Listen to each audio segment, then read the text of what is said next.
স্নিগ্ধ ভোরের আলোয় ছটায় আলোকিত পরিবেশ, পাখির কলতানিতে মুখরিত চারপাশ, মৃদুমন্দ বাতাসে দোলা দিয়ে যায় মন। গতকাল জানালা আটকানো হয়নি, তাই মৃদু বাতাসে পর্দাগুলো দুলছে। পাশে শান্ত স্নিগ্ধ মানব ঘুমিয়ে আছে। একমাত্র ঘুমালেই সবচেয়ে রাগী মানুষটি শান্ত হয়ে যায়। গতকাল রুফুকের রাগ দেখে প্রীতি ভয় ফেলে এখন মানুষটার প্রতি অভিমান মাথা ছাড়া দিয়ে উঠছে। কথা বলবেন এই মানুষটির সাথে? একদমই না। বিছানা থেকে নেমে জামা কাপড় ঠিক করে প্রীতি ওয়াশরুমে চলে যায়। চুলে ছায়ের পানি বসিয়ে আটা গুলে নিয়েছে প্রীতি। হাজারা বেগম নামাজ শেষ করে রান্নাঘরে আসলেন। প্রীতিকে বলল, তুমি রুটি বেলে নাও, আমি বাজিটা বসিয়ে দিচ্ছি। প্রীতি চুলের সামনে থেকে সরে একপাশে গিয়ে রুটি বেলে দিল। হাজারা বেগম এক চুলায় বাজি বসিয়ে অন্য চুলায় রুটি সেঁকে নিলেন। টেবিলে প্লেট সাজিয়ে রেখে প্রীতি রান্নাঘরে এসে সব খাবার টেবিলের উপর নিয়ে গেল। দেয়াল ঘড়িতে নজর দিয়ে দেখলো 8টা বাজতে আর কয়েক মিনিট বাকি। প্রতিদিন প্রীতি গিয়ে রুফুককে ডেকে তোলে। আজ ইচ্ছে করেই গেল না। রুবি আস্তে ধীরে সিঁড়ি বেয়ে নেমে আসলো। রুফুকের বাবাও আসলেন। সবাই আছে রুফুক ছাড়া। হাজারা বেগম প্রীতিকে বললেন, রুফুককে ডেকে আনো। আজ ডাকনি। প্রীতি শ্বশুরের প্লেটে খাবার বেড়ে দিতে দিতেই মিথ্যে বলল, উনি বলেছেন আজ যেন ওনাকে না ডাকে। তখনই সিঁড়ি বেয়ে নামলো রুফুক। প্রতিদিন একই সময় প্রীতি গিয়ে ডেকে তোলে। আজও একই সময় ঘুম ভেঙেছে, কিন্তু ঘুমের ভান করে পড়ে রইল। ভাবলো প্রীতি এসে ডেকে তুলব, কিন্তু না। অনেকক্ষণ যাওয়ার পরেও প্রীতি আসলো না দেখে রুফুক উঠে পড়ল, নয়তো থানায় যেতে দেরি হবে। প্রীতির কথা শুনে রুফুক বুঝল তার প্রিয়তমা রাগ করেই তাকে ডাকতে যায়নি। প্রীতি গাল ফুলিয়ে রেখে নাস্তা বাড়ল। রুফুক মুখ টিপে হাসলো, চেয়ার টেনে বসে পড়ল। প্রীতি রুফুককে দেখে মুখ ফিরিয়ে নিল। রুফুক প্লেট তুলে প্রীতির সামনে দৌড়ল নাস্তা দেওয়ার জন্য। প্রীতি রুফুককে এড়িয়ে গিয়ে হাজারা বেগমকে বলল, আমি চা নিয়ে আসছি, আপনি বাকি দেন, নাস্তা বেড়ে দিন কষ্ট করে। রুফুকের মন ক্ষুণ্ণ হলো। মা বেড়ে দেওয়ার আগে রুফুক নিজেই প্লেটে রুটি আর ভাজি তুলে নিল। বাকিদের বলতে প্রীতি রুফুককেই বুঝিয়েছে, সেটা রুফুক ঢের বুঝতে পারলো। নয়তোবা সবার প্লেটেই নাস্তা দেওয়া শেষ। প্রীতি চা নিয়ে এসে নিজেও একটা রুটি নিয়ে খেতে বসলো। সবার আগেই তার খাওয়া হয়ে গেছে। গ্লাস সেরে দিকে হাত বাড়াতে রুফুক গ্লাসটি ঠেলে দিল প্রীতির দিকে। প্রীতি সেই গ্লাস না নিয়ে রান্নাঘরে গিয়ে সেখান থেকে পানি ঢেলে খেয়ে নিল। রুফুক আর চোখে দেখছে তার বউয়ের কাজকর্ম। বাব্বা, এত রাগ মহারানীর! নাস্তা শেষে রুফুক বলল, তাড়াতাড়ি রেডি হয়ে নাও, কলেজে নামিয়ে দিয়ে যাব। প্রীতি আস্তে আস্তে কাজ করছে, যেন সে শুনতে পায়নি রুফুকের কথা। রুফুক ফাঁকা কাশি দিয়ে বলল, কেউ যদি কলেজে না যায় তো আমিও আজ সারাদিন বাসায় থাকবো। প্রীতি হাতের কাজ ফেলে রেখে দিল। সিঁড়ি বেয়ে উপরে চলে গেল। 5 মিনিটে রেডি হয়ে নিচে নামলো। শ্বশুর শাশুড়ির কাছে বলে বেরিয়ে গেল। রুফুক প্রীতিকে কলেজে নামিয়ে দিয়ে থানায় চলে গেল। গাড়িতে অনেকবার কথা বলার চেষ্টা করেছে, কিন্তু প্রীতি কথা বলেনি। প্রীতি ক্লাসে গিয়ে দেখলো আরমিন ওর জন্য জায়গা রেখে দিয়েছে। সোজা ওর সাথে গিয়ে বসলো। এখন প্রীতির মুখ দিয়ে বারুদ ছুটছে। কথা বলতে বলতে আরমিনকে পাগল করে দিচ্ছে। আরমিন কানে হাত দিয়ে বলল, থাম বোন, এবার চুপ যা। এত কথা একটা মানুষ কিভাবে বলতে পারে? প্রীতি জোরে শ্বাস ফেলে বলল, সকাল থেকে 2-4টে কথা ছাড়া বাড়তি একটা কথাও বলিনি। চুপচাপ থাকতে থাকতে আমার মুখ ব্যথা হয়ে গেছে, তাই এখন কথা বলে মুখ ঠিক করছি। আরমিন বলদের মতো লুক নিয়ে বলল, সিরিয়াসলি? কথা না বললেও কারো মুখ ব্যথা হয়, আর কথা বললে মুখ ব্যথা ভালো হয়ে যায়? আর কি কি টিপস আছে আমাদের দিয়ে, আমি শুনি আর কাজে লাগাই। প্রীতি ভাব নিয়ে বলল, আমার সাথে থাক, আস্তে আস্তে সব শিখে যাবে। স্যার ক্লাসে আসায় আর কথা বলা হলো না। ক্লাস শেষ করে প্রীতি শ্বশুর বাড়ি না গিয়ে সোজা বাপের বাড়ি চলে আসলো। প্রীতির মা প্রীতিকে দেখে অবাক হয়ে গিয়ে বললেন, কিরে তুই এই সময়? প্রীতি হালকা হেসে বলল, তোমাদের কথা মনে পড়লো তাই চলে আসলাম। প্রীতির মা শাসনের সুরে বললেন, এভাবে হুটহাট চলে আসলে শ্বশুরবাড়ির লোকজন কি বলবে? তাদেরকে বলে এসেছিস? না বলে প্রীতির নিজের রুমে গিয়ে দপ করে ব্যাগটা টেবিলের উপর রেখে বোরকা খুলল। প্রীতির মা রক্তচক্ষু নিয়ে মেয়ের পেছন পেছন এসে বলল, কাউকে কিছু না বলেই চলে আসলি? সত্যি করে বলতো, ঝগড়া করে আসিসনি তো? প্রীতি করুণ চোখে মায়ের দিকে দৃষ্টিপাত করে বলল, এখন কি তোমাদেরকে দেখতে আসতেও পারবো না? আমি কি এতটাই ফর হয়ে গেছি? তোমাদের সমস্যা হলে আমি এখনই চলে যাচ্ছি ও বাড়ি, আর আসবো না। প্রীতির মা এবার কিছুটা নরম হলেন। কোমল কণ্ঠে বললেন, ওই দেখো মেয়ে রাগ করে, আমি তো বলেছি এভাবে শ্বশুর শাশুড়ি জামাইয়ের অনুমতি না নিয়ে আসা ঠিক না।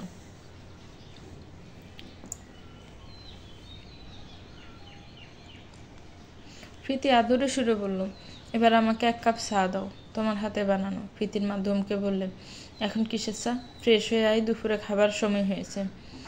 তোর বাবা ভাই সবার সাথে একসাথে বসে খাবি। প্রীতি মাকে বলে দিল, আমার মাথা ব্যথা করছে, তুমি বরং খাবারটা রুমে দিয়ে যাও। এখন খাবার টেবিলে গেলে ভাইয়ার বাবার 100 প্রশ্নের সম্মুখীন হতে হবে। কেন আসলো, রূপককে বলে এসেছে কিনা, এরকম 1000টা প্রশ্ন করব। তাই আর প্রীতি গেল না। দুপুরে খাবার খেয়ে রূপক ফোন হাতে নিল। বাড়িতে ফোন করবে, সচরাচর এরকম ফোন করে না। আজ প্রীতি রেগে আছে, কি জানি, হয়তো ফোন করলে মন ভালো হতেও পারে। তাই এই ভেবে বাড়ির নাম্বারে কল করলো। হাজারা বেগম রিসিভ করে খাবার খেয়েছি কিনা জিজ্ঞেস করলো। রূপক, খেয়েছি, তোমরা সবাই খেয়েছো? জিজ্ঞেস করতে হাজারা বেগম বললেন, হ্যাঁ, আমি আর রুবি খেয়ে নিয়েছি। তোর বাবা কোন বন্ধুর বাড়ি থেকে খেয়ে এসেছে? প্রীতি তো এখনো কলেজ থেকেই আসলো না। রূপক অবাক হয়ে বলল, এখনো প্রীতি বাসায় যায়নি? হাজারা বেগম না জানাতেই রূপক বলল, আচ্ছা, এখন রাখছি, হয়তো ক্লাস শেষ হয়নি এখন। মায়ের কাছ থেকে ফোন কেটে প্রীতিদের বাসায় ফোনে কল দিল। সবাই খাবার টেবিলে, তাই প্রীতির মা গিয়ে ফোন ধরলো। রূপক সালাম দিয়ে ভালো আছে কিনা জিজ্ঞেস করলো। প্রীতির মা সালামের জবাব দিয়ে জানালো, ভালো আছে। রূপক জিজ্ঞেস করলো, প্রীতিও বাসায় গিয়েছে কিনা। প্রীতির মা বললেন, হ্যাঁ, কলেজ থেকে এখানেই এসেছে, সবার জন্য নাকি মন খারাপ করছিল। রূপক ঠিক আছে বলে কল কেটে দিল। বিকেলে ঘুম ভাঙতে আড়মোড়া ভেঙে প্রীতি উঠে বসলো। আজ ভাত খেয়েই ঘুমিয়েছে। ও বাড়িতে থাকলে হয়তো ঘুমাতো না, দোলনায় বসে দুলতো। পাশে রূপককে দেখে চমকে উঠল। রূপকের গায়ে এখনো ইউনিফর্ম। খাটে হেলান দিয়ে ফোন টিপছিল। প্রীতির ঘুম ভাঙলে দেখে ফোন পকেটে ঢুকিয়ে মিষ্টি হাসলো। ঘুম ভালো হয়েছে? প্রীতি কপাল কুঁচকে বলল, আপনি এখানে কেন? রূপক ভুবন বুলানো হাসি দিয়ে বলল, বউ রেখে কি দূরে থাকা যায়? আমি তো তোমাকে নিতে এসেছি। প্রীতি খাট থেকে নেমে বলল, যাব না আমি আপনার সাথে। আপনি আপনার রাগের গোডাউন নিয়ে থাকেন, আমি কোথাও যাব না। মানে কোথাও না। রূপক ইনোসেন্ট ফেস করে বলল, ঠিক আছে, তাহলে আমিও কোথাও যাব না। দরকার পড়লে সারা জীবন গড়জামে থাকবো, তবুও যাব না। প্রীতি যেন আকাশ থেকে পড়লো। হতবিহ্বল ছাউনিতে সে মৃদু চেঁচিয়ে বলে, কি গড়জামায় থাকবেন? মানে কি? লোকে কি বলবে? আপনাকে খোঁটা দিবে, কটাক্ষ করে কথা বলবে। রূপক ঠোঁট কামড়া হাসলো, বলল, তাতে তোমার তো কিছু যায় আসবে না। প্রীতি নাকের ডগায় রাগ নিয়ে বলল, আপনি এখনই এখান থেকে যাবেন, এমনিতে না গেলে ধাক্কা দিয়ে বের করে দেব কিন্তু। রূপক আয়েশ করে দাঁড়িয়ে বলল, তোমার মতো 10 জন আসলেও আমাকে ধাক্কা দিয়ে রুম থেকে বের করতে পারবে না। শক্তিটুকু অযথা খরচ না করে মজুদ রাখো, ভবিষ্যতে কাজে লাগাতে পারবে। তুমি রেডি হয়ে নাও, আমি বরং সবার সাথে কথা বলে আসি। রূপক রুম থেকে বেরিয়ে আসতে প্রীতিও পিছন পিছন আসলো। সোফার রুমে এসে বলল, যাচ্ছেন না কেন আপনি? এখনো বসে আছেন কেন? রূপকের সোজা সাপটা উত্তর, এটা আমার শ্বশুর বাড়ি, তাই আমি যখন খুশি আসতে পারি। প্রীতি ফুঁসে উঠে বলল, থাকুন আপনি আপনার শ্বশুর বাড়ি, আমি বান্ধবীর বাড়িতে চলে যাব। তখন সেখানে আপনি কিভাবে যান আমিও দেখে নেব। রূপক সোফায় পায়ের ওপর পা তুলে বসে বলল, তোমার বান্ধবী তো আমার শালিকা, তো আমিও আমার শালিকার বাড়িতে যাব। প্রীতি চেঁচিয়ে বলল, আপনি এখন এখান থেকে যাবেন? আমি আপনার সাথে কিছুতেই যাব না, অসভ্য লোক একটা। প্রীতির মা পেছন থেকে দমকে উঠে বললেন, প্রীতি, বেয়াদবের মতো কথা বলছিস কেন? হাত উঁচু করে ছড় মারতে আসলে রূপক প্রীতিকে আড়াল করে দাঁড়ায়। রূপক বলল, ছোট মানুষ, আমি কিছু মনে করি না ওর কথায়, গায়ে হাত তুলবেন না আম্মা। প্রীতি গুটিয়ে রূপকের ইউনিফর্ম মুঠো করে দাঁড়ালো। উকি দিয়ে মায়ের রক্তিম চেহারা দেখে ডোক গেল। মায়ের হাতে সর খেলে গাল ফুলে যায়। এর আগেও অনেকবার সর খেয়ে গাল ফুলেছে প্রীতির। রূপক আলগোছে প্রীতিকে টেনে এনে বলল, যাও রেডি হয়ে আসো, আমরা বাড়িতে যাব, মা টেনশন করছে তুমি এখনো কলেজ থেকে ফেরোনি বলে। প্রীতি কথা না বাড়িয়ে চলে গেল বোরকা পড়তে। এখন এখানে থাকা মানে মায়ের হাত থেকে নিস্তার নেই। মার ওর কপালে সুন্দর করে লেখা আছে। রূপক প্রীতিকে নিয়ে রওনা দিল বাড়ির উদ্দেশ্যে। গাড়ি চালাতে চালাতে বলল, দেখলে তো তোমাকে কে বাঁচালো? আমাকে কথা শুনিয়েছো, সে আমিই মার খাওয়ার হাত থেকে বাঁচালাম। প্রীতি বেঞ্চি কেটে বলল, এখন কি আপনাকে নোবেল দিতে হবে? রূপক ছাপা হাসল, যা প্রীতির নজরে পড়ল না।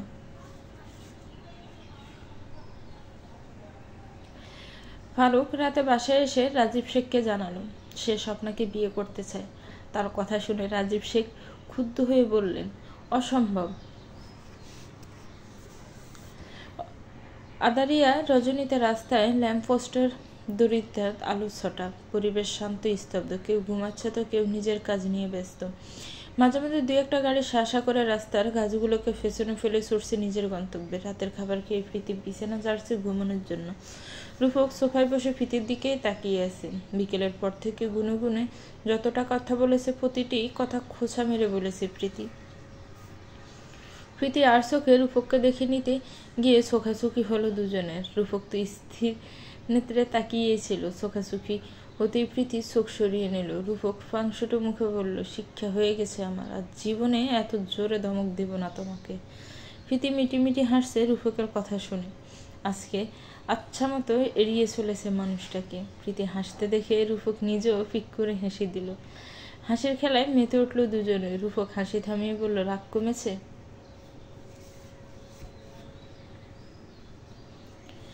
প্রীতি রূপকে শাসিয়ে বলল, অন্যের রাগ আমার উপর ঝাড়লে এবার তো আপনার সাথে এসেছি, পরের বার এমন জায়গায় যাব আপনি খুঁজেও পাবেন না। রূপক সোফা থেকে উঠে খাটে এসে বসলো। প্রীতির হাত নিজের হাতের ভাঁজে নিয়ে উল্টো পাল্টে দেখলো। শান্ত কণ্ঠে বলল, কোথায় যাবে তুমি? গুহার ভেতর, সেখান থেকেও টেনে হিঁচড়ে বের করে নিয়ে আসবো। এখন পড়ালেখা শেষ হলে ঘুমিয়ে পড়ো। প্রীতি মুখ বেঞ্চি কেটে রূপকের দিকে মুখ করে শুয়েছে। কিয়ৎকাল অতিবাহিত হওয়ার পর রূপক চোখ খুলল। ব্রু উঁচিয়ে বলল, কি ঘুমাম না কেন? প্রীতি মাথা নেড়ে কিছু না জানালো। রূপক চোখ বন্ধ করে প্রীতির হাত মুঠো করে ধরে বলল, এবার ঘুমাও। প্রীতি মুচকি হেসে চোখ বন্ধ করে নিল। ঘড়ির কাঁটা প্রায় 12টার গড় ছুঁইছি। গ্রামের মানুষের জন্য এটা গভীর রাত। দূর থেকে ঝিঝি পোকার ডাক ভেসে আসছে। গ্রামের মানুষ গভীর নিদ্রায় আচ্ছন্ন। ফারুক এখনো আসছে না দেখে স্বপ্না জানালা বন্ধ করে দিল। গতকাল বিকেলে একবার দেখা হয়েছিল। স্বপ্না উঠানে বসা ছিল। ফারুক তাদের বাড়ির রাস্তা দিয়ে হেঁটে যাওয়ার সময় একবার তাকিয়েছিল। আজ আর আসেনি। স্বপ্না কাঁথা টেনে নিয়ে এক পাশে শুয়ে পড়ল। গায়ের নিচে দুহাত বাজ করে ভাবতে লাগলো, এই বুঝি তার ভালোবাসা, নাকি ভালোবাসাটা পুড়িয়ে গেছে। পরক্ষণে নিজের ভাবনাকে ধিক্কার জানিয়ে স্বপ্ন আনমনেই বলল, কোনো বিপদও তো হতে পারে, বা উনি অসুস্থও তো হতে পারেন। তাছাড়া উনি না আসলে আমার কি? সব চিন্তা ভাবনা বাদ দিয়ে স্বপ্না ফাড়ি জমালো ঘুমের রাজ্যে। ফারুক রাতে যখন রাজীব শেখকে জানালো সে স্বপ্নাকে বিয়ে করতে চায়, তখন রাজীব শেখ নাকচ করে দেয়। একটা বিবাহিত মেয়েকে বাড়ির বউ করে তুলবে, তাও আবার নিজের অবিবাহিত স্বাস্থ্যবান ছেলের জন্য? এটা রাজীব শেখ মানতে পারবেন না। স্বপ্না নিঃসন্দেহে সুন্দরী, তাতে কি? ফারুকের জন্য পাত্রীর কথা বললে গ্রামের সব মেয়েদের বাবারা পাগল হয়ে যাবে। এমন পাঠানের মতো ছেলের কাছে মেয়ে বিয়ে দেওয়ার জন্য। তার উপর টাকা পয়সা কি কম আছে নাকি? কোনোটা বলে রাজীব শেখ ফারুককে বোঝাতে পারলেন না। ফারুক শক্ত খুঁটির মতো বসে রইল। সে স্বপ্নাকেই বিয়ে করবে। ফারুকের মা প্রথমে নাকচ করলো, পরে ছেলের মুখের দিকে তাকিয়ে রাজীব শেখকে অনুনয়ের স্বরে বলল, সংসার তো করবে ছেলে, আপনি কি মেনে যান না? তাছাড়া আমাদের সংসারও তো। রাজীব শেখ সামিয়ে দিলেন। ওনার স্ত্রীকে বাজখাই গলায় বললেন, তুমি এখানে আমাদের সম্পর্ক টানছ? বাড়ির মহিলা মানুষের মতো থাকো, পুরুষের ব্যাপারে নাক গলাতে এসো না। ফিতির মা দমে গেলেন। ডোক গিলে কান্না আটকানোর চেষ্টা করে চলে গেলেন নিজের কাজে। মানুষটা মাঝে মধ্যেই এমন কথা বলে ওঠে, তখন আর তার চোখের সামনে থাকতে মন চায় না।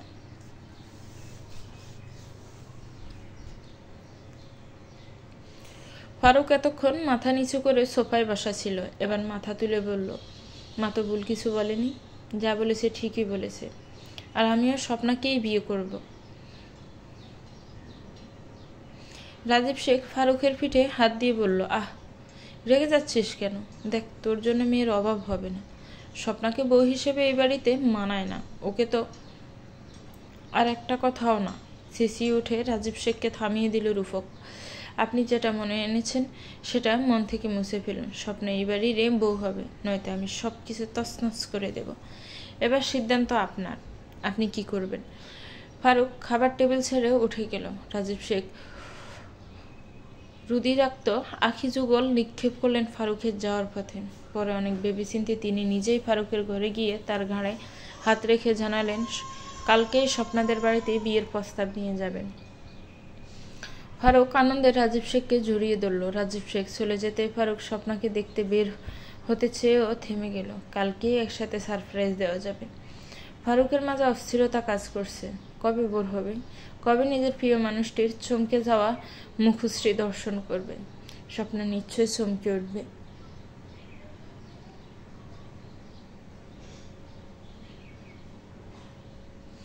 গভীর নিদ্রায় তলিয়ে আছে রুবি। কেউ একজন তার ঘরে তারই অগোচরে তাকে দেখে যাচ্ছে, যেন কতদিনে তৃষ্ণা মিটিয়ে নিচ্ছে। একজোড়া মানব চক্ষু রুবির সারা শরীরে বিচরণ করে চলেছে। হাত উঁচিয়ে ছুঁয়ে দিল রুবির কপাল। হালকা নড়ে উঠল রুবি। মানবটি দ্রুত হাত সরিয়ে নিল। মুচকি হেসে ব্যালকনির দরজা খুলে 5 বেয়ে নেমে গেল। প্রীতির ঘুম আসতেই রূপক উঠে পড়ে নিজের কিছু কাজ গুছিয়ে নেয়। ব্যালকনির দিক থেকে কিছু পড়ার আওয়াজ হতে রূপক সেদিকে গেল। বাইরে লাইটের আলো জলজলিয়ে বলে রূপক ব্যক্তিটির পিছন দিক থেকেই চিনে ফেলল। উপর থেকেই বলল, যেখানে আছিস সেখানেই দাঁড়িয়ে থাক, আর এক পাও সামনে বাড়াবি না। তরুণের পা থেমে গেল। রূপক দ্রুত নিচে নেমে তরুণকে আড়ালে নিয়ে মৃদু চিৎকার করে বলল, তুই এখানে কেন এসেছিস? এখনো তুই সম্পূর্ণ সুস্থ না। তোকে মারার জন্য নারী পাচারকারীরা ওত ফেতে আছে, আর তুই কিনা ঢাকা থেকে একটা মেয়ের জন্য এখানে চলে আসলি। এখন আবার ফিরেও যাচ্ছিস? তরুণ শান্ত চোখে চেয়ে বলল, নিজের বউকে ভালোবাসিস না তুই? মাসের পর মাস তাকে না দেখে থাকতে পারবি? রূপক দাঁতে দাঁত চেপে বলল, প্রীতি আমার স্ত্রী, আমাদের মাঝে কোনো ছলনা নেই। আর তোদের সম্পর্ক কি সেটাও তোর জানা আছে? তরুণ তাচ্ছল্যে হেসে বলল, রুবি তো আমার স্ত্রী, হোক না তার ভালোবাসাটা অভিনয়, কিন্তু আমি তো সত্যিই ভালোবাসি। রূপক আর পারল না তরুণকে কিছু বলতে। কে জানতো তরুণও ওদের ফাঁদে পা দিবে। তরুণকে সাবধান করে দিয়ে গাড়িতে তুলে দিল রূপক। তরুণ আসার সময় গাড়ি নিয়েই এসেছে, এখন সেই গাড়িতেই যাচ্ছে। রুমে এসে প্রীতির দিকে অপলক তাকালো রূপক। এই মেয়েটাকে ছাড়া এখন বাড়িটা কেমন শূন্য শূন্য লাগে। রূপকের মনে অনেকটা জায়গা করে নিয়েছে মেয়েটা। রূপককে নাস্তা দিয়ে প্রীতি রেডি হতে চলে গেল। দ্রুত রেডি হয়ে নিচে নামলো। রূপক খাওয়া শেষ করে প্রীতিকে নিয়ে বেরিয়ে পড়ল। কলেজের সামনে গাড়ি থামিয়ে প্রীতিকে নিজের দিকে টেনে নিল। প্রীতি অবাক হয়ে তাকিয়ে রইল। রূপক প্রীতির দিকে এগিয়ে গিয়ে মুখের দিকে হাত বাড়িয়ে নিকাব ঠিক করে দিয়ে সরে গেল। বলল, এবার ক্লাসে যাও, সাবধানে বাসায় যাও। প্রীতি মাথা নিচু করে বলল, আপনিও সাবধানে যাবেন। রূপক খানিকটা ঠোঁটেলিয়ে হাসল।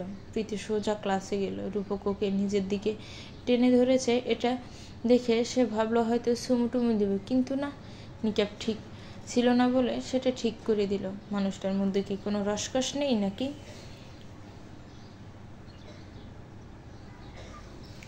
রূপক হাসতে হাসতে থানার দিকে গেল। প্রীতি কি ভেবেছে সেটা রূপক ঠিকই বুঝতে পেরেছে। সকাল হতে না হতে ফারুক তৈরি হয়ে বসেছিল কখন যাবে স্বপ্নাদের বাড়িতে, কিন্তু রাজীব শেখ আস্তে আস্তে সব কাজ করছেন। খাবার খেতে বসে 1 ঘন্টা সময় লাগালেন, অথচ অন্যদিন 5 মিনিটে খাওয়া হয়ে যায় না। ফারুক দাঁতে দাঁত চেপে সব হজম করলো। অবশেষে রাজীব শেখ ফিটফাট হয়ে বেরোলেন ফারুককে নিয়ে। স্বপ্নার বাবা কাজের জন্য বের হচ্ছিলেন নিজের বাড়িতে। রাজীব শেখ আর তার একমাত্র পুত্র ফারুককে দেখে অবাক হলেন। বললেন, আরে শেখ সাহেব, আমার বাড়িতে? কই গো স্বপ্নার মা, 2টো মোড়া দিয়ে যাও। রাজীব শেখ গলা ঝেড়ে বললেন, আপনি থাকুন, কথা আছে কিছু। স্বপ্না উকি দিয়ে দেখলো কে এসেছে। ফারুককে দেখে স্থির ছাউনিতে তাকিয়ে থাকে কিছুক্ষণ। স্বপ্নার মা স্বপ্নার হাতে মোড়া 2টি ধরিয়ে দিয়ে বলল, যা ওনাদের মোড়াগুলো দিয়ে আয়। স্বপ্নার মাথায় কাপড় দিয়ে মোড়া দিয়ে সালাম দিল রাজীব শেখকে। রাজীব শেখ সালামের জবাব দিলেন। স্বপ্না আবারও আগের জায়গায় এসে দাঁড়িয়েছে। রাজীব শেখ গলা ঝেড়ে বললেন, স্বপ্না আমাদের গ্রামেরই মেয়ে, ওকে আমরা ভালো করেই চিনি। প্রথমবারে মেয়েটার ভাগ্য খারাপ ছিল বলে স্বামী মারা যায়। এখন কথা হলো স্বপ্নাকে আমার বাড়ির বউ করে নিতে চাই। রাজীব শেখের কথায় স্বপ্না চমকে ওঠে। ফারুকের দিকে তাকাতেই দেখলো সে হাসি মুখে দিকেই তাকিয়ে আছে। চোখ দুটি জ্বলে ভরে উঠল স্বপ্না। গড়িয়ে পড়ার আগে ঘরে ঢুকে গেল। রুমের দরজা আটকে দিয়ে দরজায় ফিট ঠেলিয়ে দাঁড়ালো। এত সুখে আছে ওর কপালে।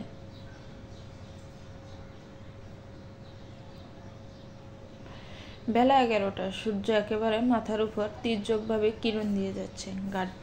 বাঁধানো পুকুরে পা ডুবিয়ে বসেছে স্বপ্না আর ফারুক।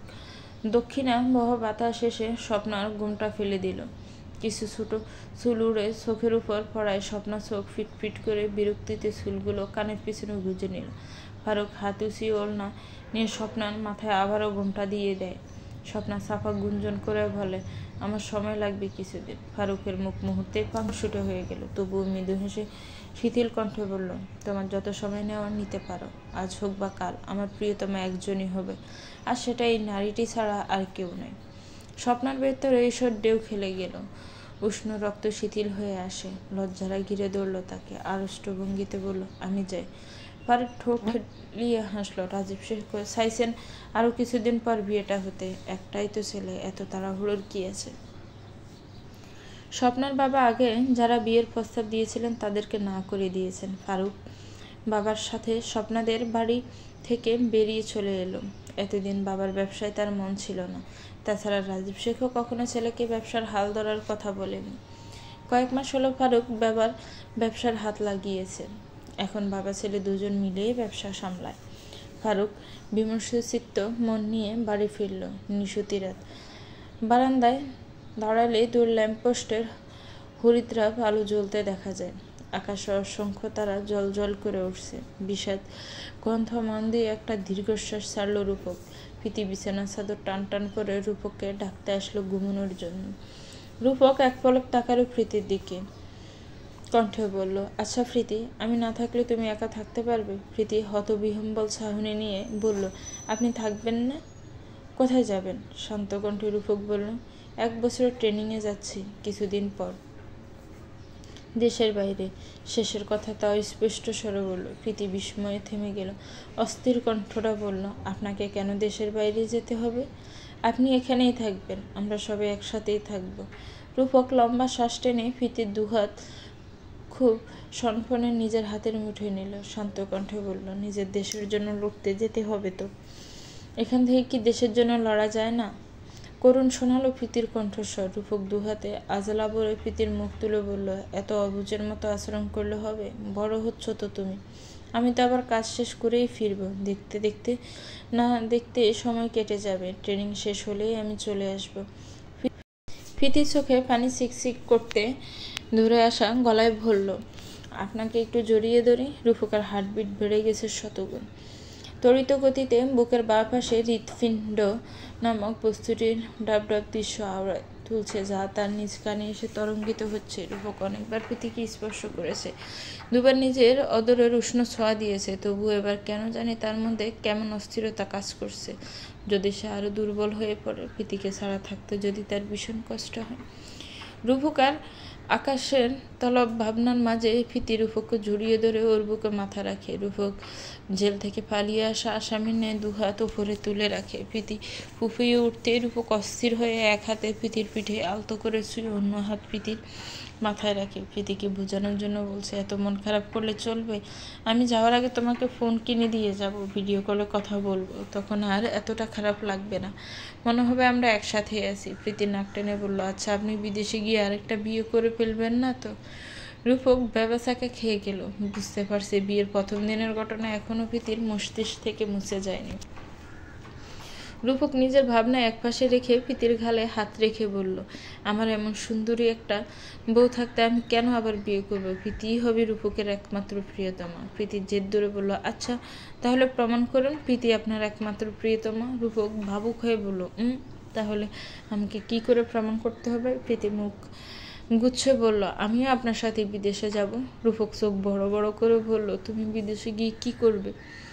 প্রীতি রোশনাল কণ্ঠে বলল, আপনি যে কাজে যাবেন আমিও সেই কাজে যাব, আপনি ট্রেনিং নেবেন আমিও দরকার হলে ট্রেনিং নিব, তবুও আপনার সাথে যাব আমি। রূপক জিজ্ঞাসু দৃষ্টিতে তাকিয়ে বলল, ভিসা পাসপোর্ট আছে তো তোমার? প্রীতি মাথা নেড়ে না জানালো। রূপক বলল, তাহলে কিভাবে যাবে? আমি তো কয়েকদিন পরেই চলে যাব, আর বেশি সময় নেই।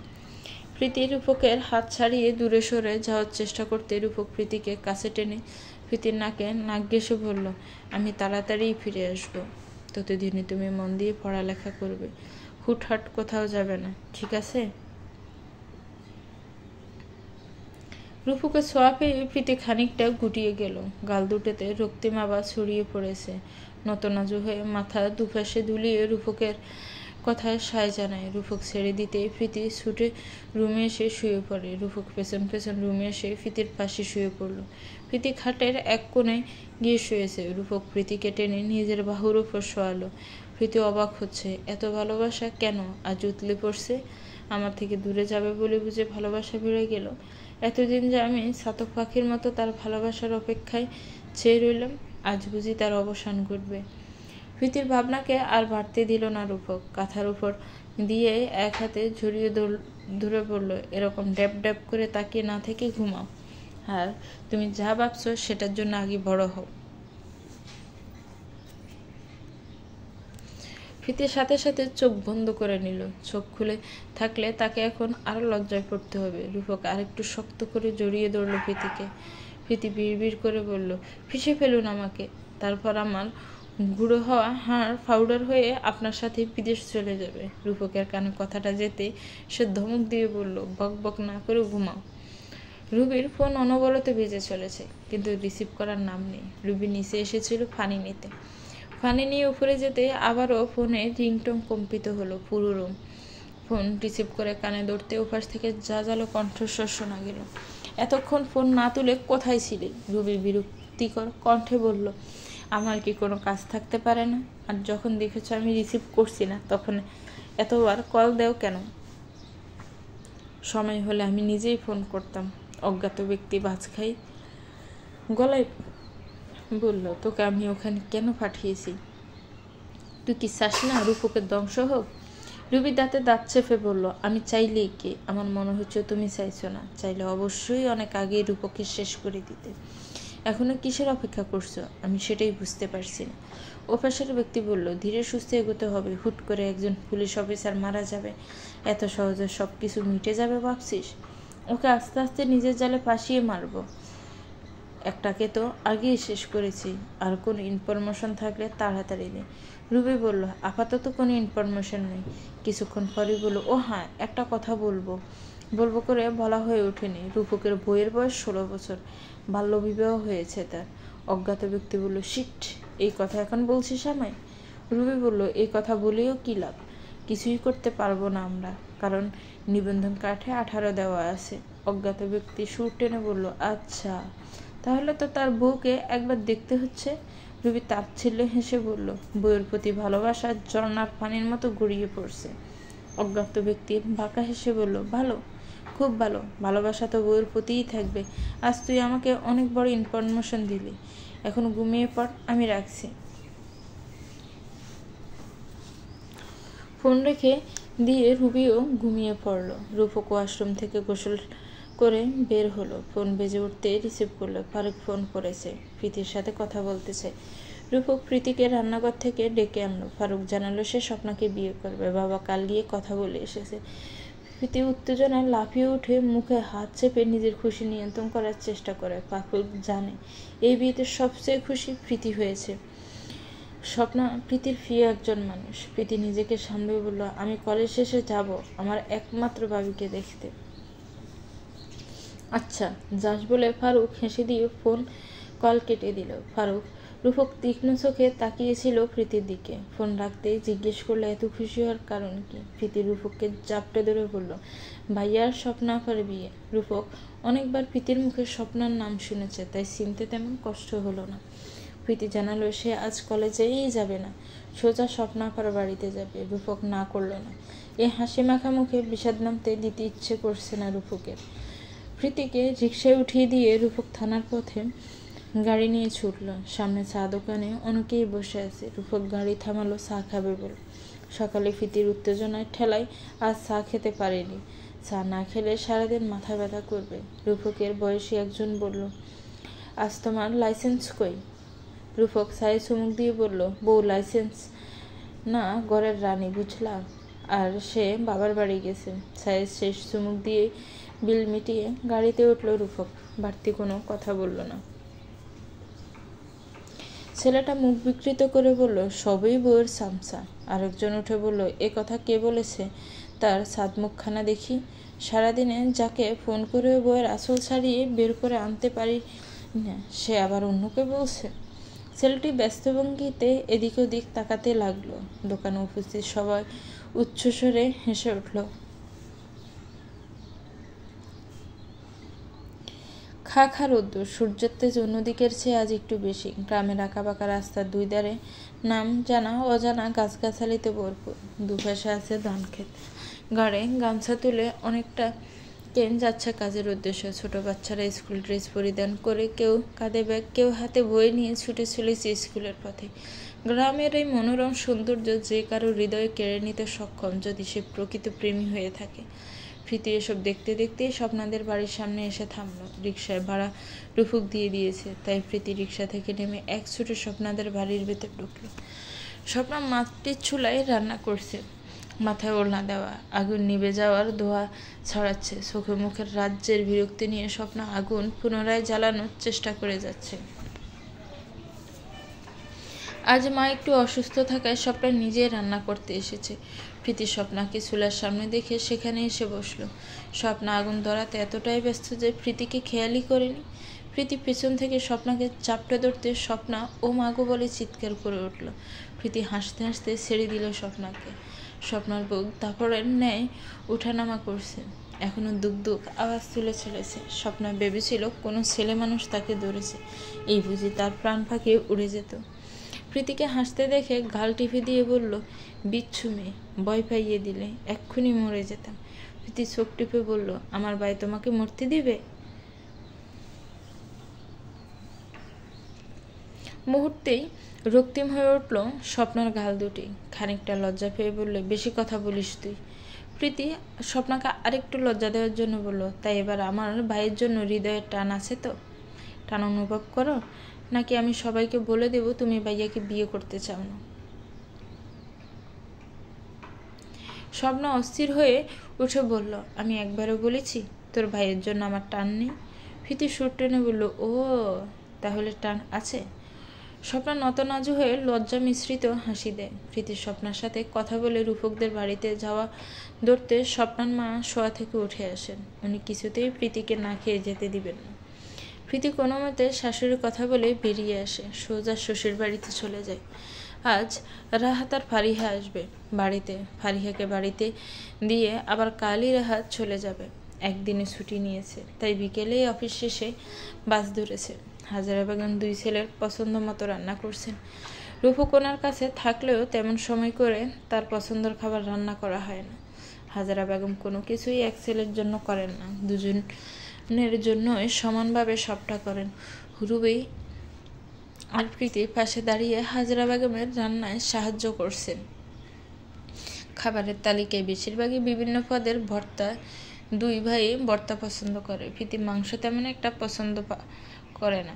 যতবারই রান্না করতে যায় কিছু না কিছুর কমতি বা বাড়তি হয়ে যায়। তাই আজ হাজারা বেগমই নিজেই প্রীতিকে বললেন, মনোযোগ দিয়ে শেখো, আমি কীভাবে মাংস কষিয়ে নিই, স্বামী কী খেতে পছন্দ করে সেগুলো জেনে রাখবে। আমি তো সারা জীবন বেঁচে থাকবো না। মায়ের দায়িত্ব মায়ের কাছে, বউয়ের দায়িত্ব বউয়ের কাছে। প্রীতি মনোযোগ দিয়ে শ্রবণ করলো হাজারা বেগমের প্রতিটি কথা। হাজারা বেগম প্রীতির দিকে এক পলক তাকিয়ে বলল, আমি মাঝে মাঝে বকাচকা করলে আমার উপর রাগ হয়, তাই না? প্রীতি উপর নিচ মাথা নেড়ে হাঁ জানায়। হাজারা বেগম আশ্রকে ছেয়ে বললেন, তখন কি করতে মন চায়? আমার থেকে আলাদা হয়ে যেতে? কাটা পেঁয়াজগুলো এগিয়ে দিতেই প্রীতি বলেন, যখন বাড়িতে ভুল করি তখন মা বকে, আমার রাগ হয়। মাঝে মাঝে মায়ের সাথে তর্কও করি, কিন্তু মা আমাদের খারাপের জন্য কিছু বলে না। মায়ের কথায় রাগ হলেই কি মা আর সন্তানের ভালোবাসা কমে যায়? মায়ের থেকে কি আমরা আলাদা হয়ে যাই? এরকম ভুল করলে শাশুড়ি বকা দিবে, তাই বলে শাশুড়ি থেকে কেন আলাদা হব? আমি ভুল করলে আমাকে শিখিয়ে দিবেন আম্মা। সব মানুষ সব কিছু পারে না, কেউই সব দিক থেকে পরিপূর্ণ না। আপনি আমার আরেকটা মা, তাই নিজের মেয়ের মতো আমাকে শাসন করে শিখিয়ে দিবেন সব কিছু।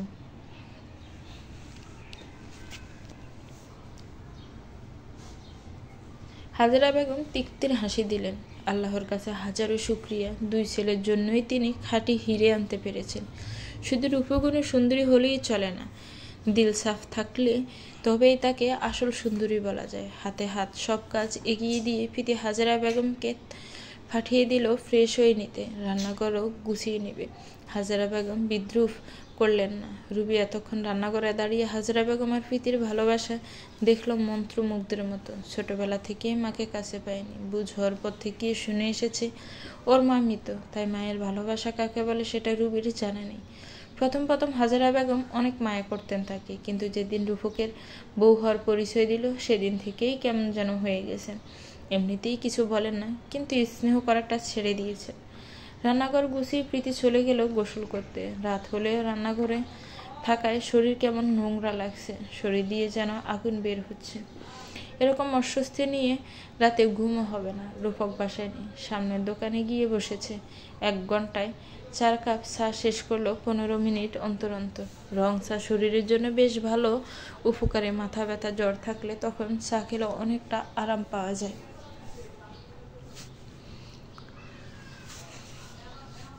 5 নম্বর কাপের শেষ চুমুক দিয়ে রূপক বাসার দিকে হাঁটা ধরল। প্রীতি গোসল করে বেরিয়েছে, রুমে হেঁটে হেঁটে চুল মুছতেছে। তখনই রূপক রুমে প্রবেশ করলো। প্রীতিকে ভেজা চুল মুছতে দেখে কিছুক্ষণ তাকিয়ে রইল পলকহীনভাবে। ব্লাউজের অনেকখানি জায়গা চুলের পানিতে ভিজে একাকার। চুল সামনে নিয়ে মুছার কারণে ফিট উন্মুক্ত। রূপক নিজের দৃষ্টি সরিয়ে নিয়ে বিড়বিড় করে বলল, যার শেষ মুহূর্তে এই মেয়ে নেশা ধরিয়ে দেওয়ার চেষ্টা করছে। এই মুহূর্তে আমি কোনো নেশা করতে চাই না। নো। পরক্ষণে প্রীতিকে ধমক দিয়ে বলল, তুমি এখন গোসল করেছো কেন? প্রীতি ঘন ঘন চোখের পলক ফেলে বলল, আমি রান্না করেছিলাম, গরম লাগছিল বলে গোসল করেছি। আপনি কখন এলেন? রূপক আরেকদিকে মুখ ফিরিয়ে মিহি কণ্ঠে বলল, এখনই আসলাম। আবারও ধমকের সুরে বলল, তাড়াতাড়ি চুল মুছে মাথায় কাপড় দাও।